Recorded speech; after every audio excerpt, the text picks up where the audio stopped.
सिक्किम देश का वो राज्य है, सारे राज्यों में, सारे यूटीज में मिला के, जहाँ विमेन की वर्क पार्टिसिपेशन देश में सबसे ज़्यादा है, नंबर 1 पे है। क्योंकि सिक्किम भारत का नहीं, दुनिया का पहला स्टेट है जो 100% ऑर्गेनिक स्टेट है।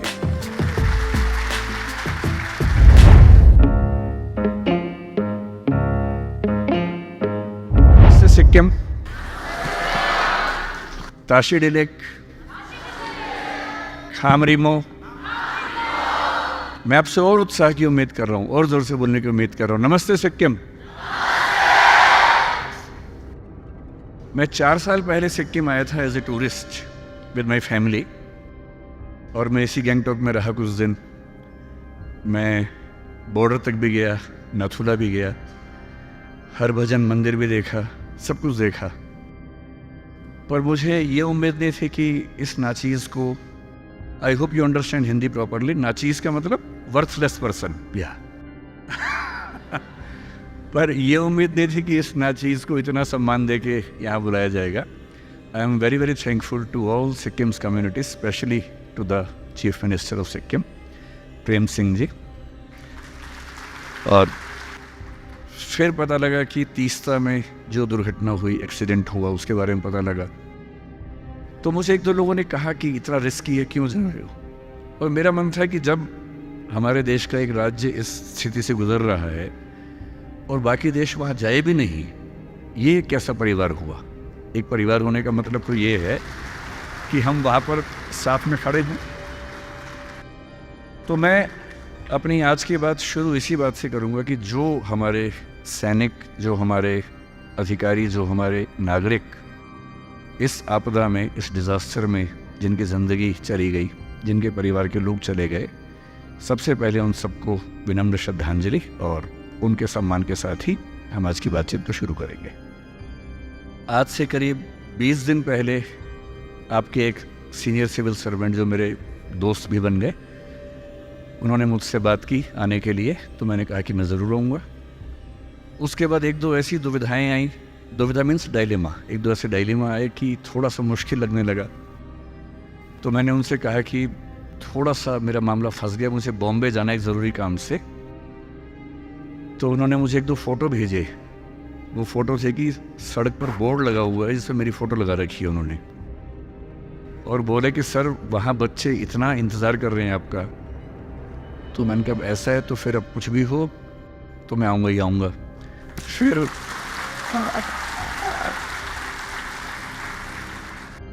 तो मुझे अभ्यास है, प्रैक्टिस है बहुत लंबी स्पीच देने की। So I am a habitual speaker and I can speak for 4, 5, 6, 8, 10 hours without any break. So that is my profession actually. पर आप लोग छोटे बच्चे हैं और मुझे बताया गया कि मतलब बच्चों पे टॉर्चर नहीं करना है, तो मैं कोई टॉर्चर करने के मूड में नहीं हूँ एकदम। So just to understand what exactly do you expect from me, तो मैंने कहा कि मैं पहले बच्चों से कुछ सवाल पूछूंगा।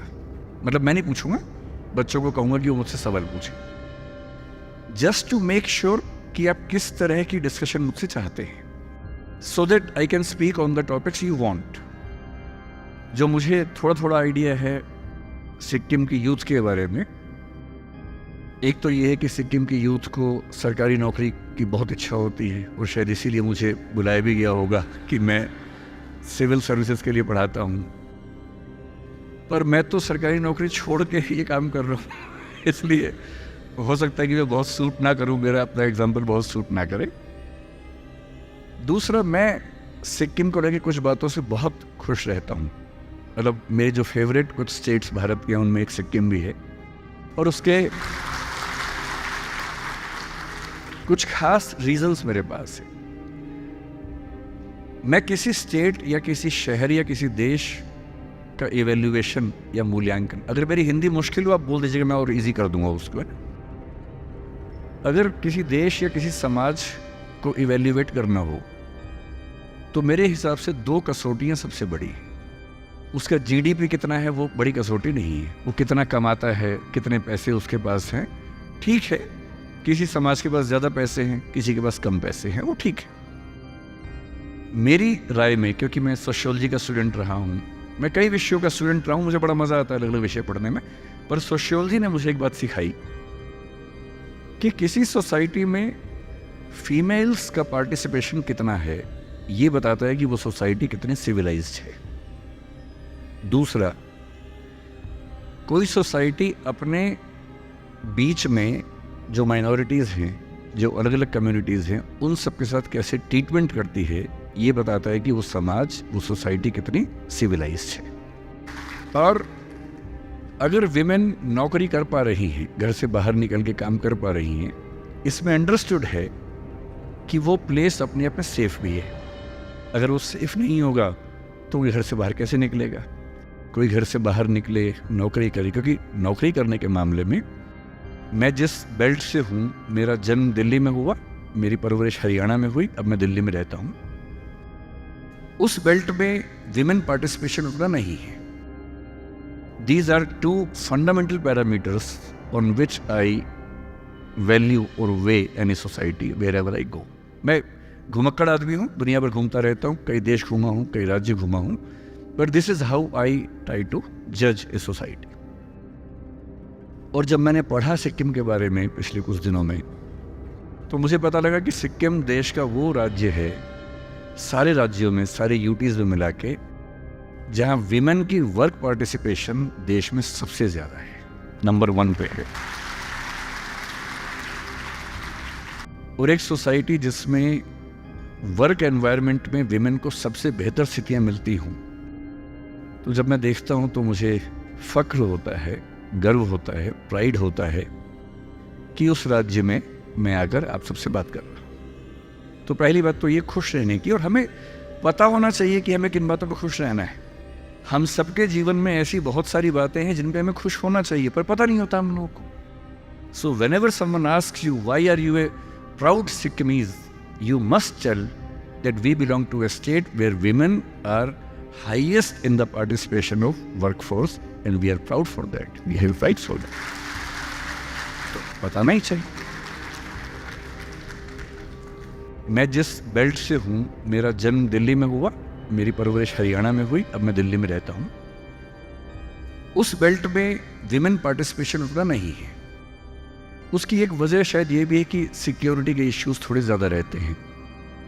जब सिक्योरिटी के इश्यूज नहीं होंगे तो लोग बाहर भी निकलेंगे, काम भी करेंगे। So when the resident commissioner of Sikkim भवन इन दिल्ली, मिस्टर अश्विनी चांद, टॉक टू मी, और मुझे कहा कि आप आएंगे तो अच्छा रहेगा, तो जो उनकी पंच लाइन थी, जिस लाइन के बाद मुझे लगा कि जाना ही होगा, वो थी कि सीएम साहब भी टीचर रहे हैं। और मुझे लगा वाह, ये तो हम तो सेम प्रोफेशन के लोग हैं, सेम बैकग्राउंड के लोग हैं, फिर तो एक स्पेशल रीज़न बनता है कि वहाँ पर मैं जाऊँ।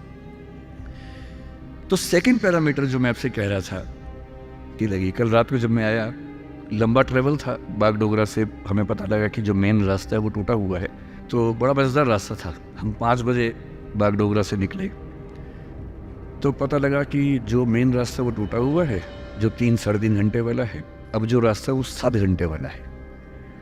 हमने कहा ठीक है, कोई बात नहीं, तो 12 बजे पहुंच जाएंगे।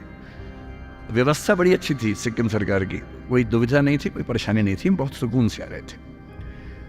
अब 7 घंटे के रास्ते पर निकले और आधे घंटे के बाद अचानक जो दूसरी गाड़ी साथ में थी वो टाई टाई टाई करते हुए आगे के रुक गई। तो हमने पूछा क्या हुआ, तो पता लगा जो दूसरा रास्ता है जिससे हम जा रहे हैं, उसमें 2 टैंकर पलट गए हैं, वो भी बंद हो गया है।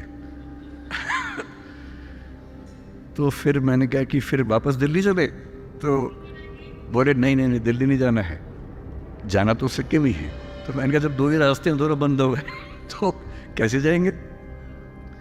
फिर आधा घंटा हम वहीं रुके, आधा घंटा कुछ सिस्टम ने काम किया और तीसरा रास्ता खोज निकाला।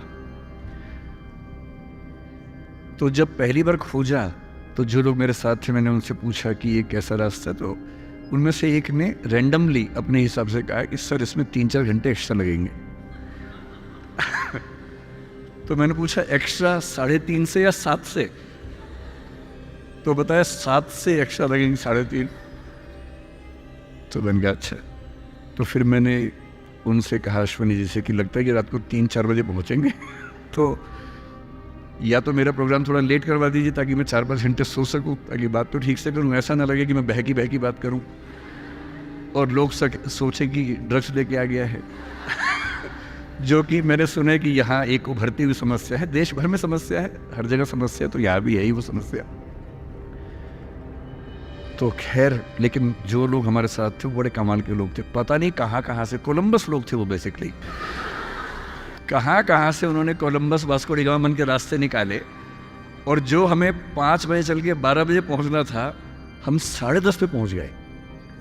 हम सिर्फ 5.5 घंटे में, बल्कि शायद 10:15 के आसपास सिक्किम पहुंचे, गंगटोक पहुंच गए, और बड़ा रिलीफ हुआ। बहुत अच्छे तरीके से मैंने नींद पूरी की और फिर मुझे लगा कि अब शांति से और प्यार से बात होगी। तीसरी बात जो मुझे यहाँ की बड़ी अच्छी लगी, मुझे यहाँ की डेमोग्राफी के बारे में आइडिया है, ठीक ठाक आइडिया है। यहाँ जो नेपालीज सिक्किमीज कम्युनिटी है, यहाँ जो लेप्चाज हैं, जो भूटियाज हैं, या मैं कहूँ कि 2 कम्युनिटीज़ बुद्धिज़्म से जुड़ती हैं, और बुद्धिज़्म भी वज्रयान बुद्धिज़्म, जो अपने आप में बहुत इंटरेस्टिंग फिनोमेना है। मैं फ़िलोसफी और लिटरेचर पढ़ता रहा हूँ, तो उस पर वज्रयान बुद्धिज़्म को हम खूब उसमें पढ़ते भी हैं, समझते भी हैं। मेरे लिए बहुत इंटरेस्टिंग फिनोमेना है कि एक समाज जिसमें 3 कम्युनिटीज़ मेजरली और बहुत सारी कम्युनिटीज़ बहुत कम पार्टिसिपेशन के साथ रहती हूँ, और मैं हिस्ट्री ढूंढ के थक गया, मुझे आज तक ऐसा नज़र नहीं आया कि यहाँ कभी कम्युनल क्लैशेस या टेंशन्स होती। इतनी शांति के साथ इतनी कम्युनिटीज साथ में रहें, इसका मतलब है कि जिसको हम कंपोजिट कल्चर कहते हैं, वो यहाँ पढ़ाई की बात नहीं है, वो हमारे संस्कारों का हिस्सा है, वो हमारे वैल्यू सिस्टम का हिस्सा है। And ultimately in the world of values, in the world of ethics, हम ये मानते हैं कि कॉस्मोपॉलिटनिज्म सबसे अच्छी वैल्यू है, जिसका मतलब है कि समाज अपने हर व्यक्ति को, वो जिस बैकग्राउंड से है, जिस फेथ के साथ है, जिस तरीके से जीता है, उसको उसी रूप में एक्सेप्ट करे, उसके ऊपर अपने आप को हावी ना करे, उस पर दबाव ना डाले, और एक ट्रू, जिसको हम कंपोजिट कल्चर कहेंगे, वैसी कल्चर अगर मैं देख पा रहा हूँ तो हमें सिक्किम में दिखती है।